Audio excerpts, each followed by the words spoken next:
calling the plays, and will you be calling it from the booth or the field? I'll be up in the booth just like I was in the preseason. Out of curiosity, why do you prefer the booth? It's been cool. So it's not the first time I'm in the booth, but it's definitely a different perspective. You get to see the game a little bit differently. Kind of got a bird's eye view up there. What kind of a play caller do you think you are? Like, how would you describe it? We've seen the preseason. It's been obviously that's a different setting. Yeah. I think you got to be able to adjust to the game. I think you got to be able to put our players in a good position to be successful and find some rhythm on offense and go and execute. How much do you plan on sort of leaning on Brian at times? He sort of was saying yesterday, there's so much going on and it's so quick that he didn't really want to get in your ear on like calling plays in the moment. So I'm curious, how much do you maybe want to go to him at times? Yeah, I think it's going to be collaborative. I think when you're in the flow of a game, I think everyone has input and ideas, and I welcome that. I love that. That's the best part of building that staff was all the ideas and everyone's vision of the game. So obviously I got to have a clear picture on what I'm feeling and what I'm seeing out there. But I'm always going to rely on the eyes of my staff and the coaches out there. What does it say to you about Davis? We know his history as a play caller. What does it say to you about him? That he was willing to give you this opportunity. Yeah, it's a special opportunity. I definitely don't take that for granted. Any opportunity you can to call plays in the National Football League is an honor. And I'm working to put my best foot forward and give our guys the best opportunity to be successful. Are you a scripted first 15 plays guy? I think there's flexibility on that. I don't think you have to be, but there's flexibility on that with how we want to, depending on the game, depending on the situation, depending on the weather, injuries. Take all that into factor. When was the first time he gave you the notion that you were going to call plays? Sorry, say that again. When was the first time that it came up that, hey, I want you to call plays? Yeah, it happened this week. We were talking, and obviously he gave me the nod. But I'm talking about even going back. You obviously called him in the preseason. When was the first time you actually really brought it up? Hey, this is an idea. Yeah, that was it was a part of the interview process where he wanted his offense coordinator to call the plays, but he also reserved the right to take the reins on that as well, and I respect that. And I think the way that it's gone, it's been good. So we're working through all that stuff. Did it surprise you because not many guys want to give that up when they become head coaches? Yeah, no, I think it's a special opportunity. Anytime you get the chance to call plays in the National Football League, it's an honor. And so I'm just I'm excited. I'm looking forward to doing my job to the best of my ability. Going out there Sunday, obviously it's first run for real at this point. Is the first game a challenge because the opponent doesn't know what you're going to do, but I would imagine also you guys want to find out what you can do and adjust. So maybe more adjustments, more flexibility in week one versus down the road. Sure, absolutely. I think really every game is kind of its own unique situation, but absolutely first week, I'm sure they have some new wrinkles that we haven't seen, and so we'll have to be able to adjust in the sideline and have enough stuff in the game plan to counteract.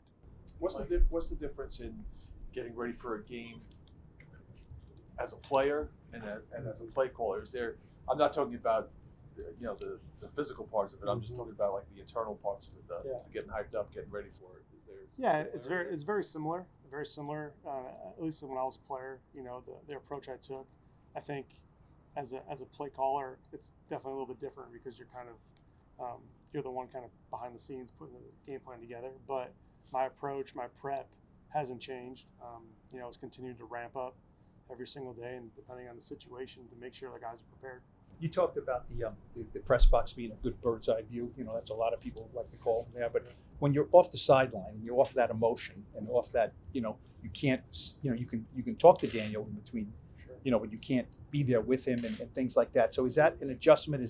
You can't be two places at once, obviously. Right. So is it going to be hard to be divorced from the whole sideline thing? No, I have a bunch of trust in the staff that's down there and the eyes that they have, and obviously Dave's is down there as well. So I think that's been an ongoing conversation and ongoing communication throughout the preseason of, hey, our guys are liking this, we're liking this scheme. They get a better feel for that part of it. Hey, so-and-so's feeling it, like let's keep on feeding him, or vice versa. So that's just the communication and the trust I have with our guys. And when you were a quarterback, did you like the OC in your ear all the time? Yeah, absolutely, because you're getting the play, you're getting pertinent information for the situations. So it's always good to kind of hear that same voice throughout practice, and then you hear the same voice in the game. Mike, you had the entire summer to work Sorry, with. sorry. Sorry. Now that you've had the entire summer to see Daniel up close, what are your thoughts on what you have as a quarterback and how good you think he can be? Yeah, I mean, Daniel's continually every single day. He's gotten better, and I love his approach. I love his work that he puts in before practice, after practice. I mean, he's a guy that you look at, and that's how it's supposed to be done. So I think where we're at today, we got some installs coming in today. We got a big practice, an important practice, some situational stuff showing up today. So I think that's pretty much more or less what we're focused on. Like you mentioned the interview process, and Brian bringing it up from the get-go that he wanted USC to call plays. So how appealing did that make this opportunity? Obviously, you had a pretty good job in Kansas City. So how appealing did that make it? I think the opportunity to work with Dave's was very appealing, regardless of because there always was an opportunity that he might pull him back, but I wanted to work with Dave's. I wanted to be a part of this organization and what it stands for, and that's what was excited about the most. You've worked with a head coach who's won the Super Bowl and done it at the highest levels. What did you see as Brian's upside, and what's been the best part of working with him? Yeah, I mean, Dave's brings a lot of Super Bowl experience as well. I think having 5. So, I think his experience in those games and those type of, whether it's playoffs, whether it's the season, he's been through the highest highs, the lowest lows. Like, he's been through a lot as a coach.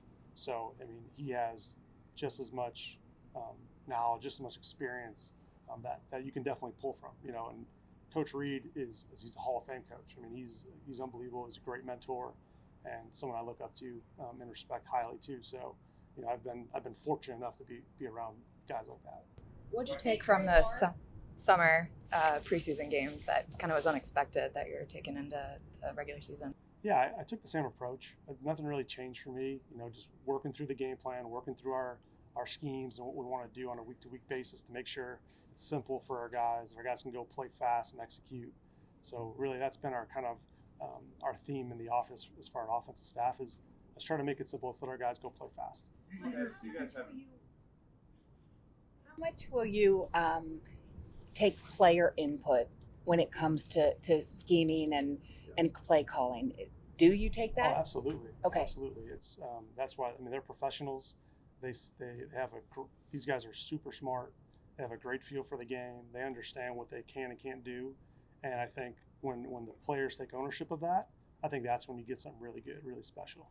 How do you feel about tempo? It's part of role, and also, do you feel like you'll be a hybrid of Brian and Andy? I think you have to have flexibility with that, whether you want to jump into it or not. Kind of depends on the game. Kind of depends on how the game's going. But there's some element of that.